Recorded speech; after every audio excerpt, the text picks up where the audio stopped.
panahon ngayong umaga po ng November 5, 2023 na kung saan sa ngayon ay nananatili po na easterlies o hangin na mula sa silangan ang dominanteng hangin na umiihip po dito sa ating bansa gaya po ninyong nakikita. Ang shearline naman ay nandyan po ngayon sa silangang bahagi ng Luzon. Samantala ang LPA naman na ating minomonitor na nasa labas ng ating area of responsibility ay patuloy na po ang paglapit dito po sa ating PAR at nasa layon na po ngayon ng 1,820 km east ng Surigao del Norte. Mababa pa naman po ang tsansa nito na maging bagyo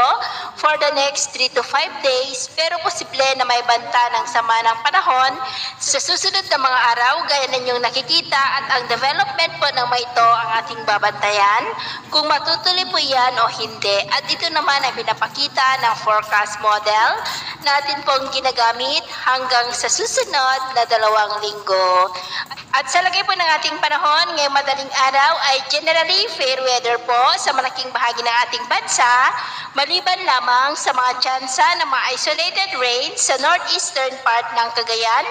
Babuyan Islands, Polillo Island, Aurora, ilang bahagi ng Quezon, Bataan, Bicol Region, Palawan, ilang bahagi po ng Panay Island, Bohol, Leyte, Cebu City, Dinagat Island, Sulu Archipelago, Zamboanga at Surigao del Norte, maging po sa ilang bahagi ng Davao. At mamaya po ay sisikat ang araw sa malaking bahagi ng ating bansa, pero po sa easterlies ay maulap ang kalangitan na may mga pulupulong pagulan sa ilang bahagi po ng silangan ng Luzon at Visayas, maging po sa ilang bahagi ng Palawan.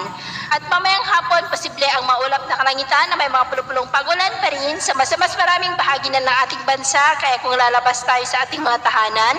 ay ugaliin po natin lagi ang magdala ng kahit anong panangga natin sa init ng araw at proteksyon na rin po sa mga biglaang buhos ng ulan. At sa atin naman pong mga baybayin, wala naman po tayong nakataas na namang gale warning signals, pero iba yung pag-ingat lamang po kung papalaot tayo para mas makaiwas sa mga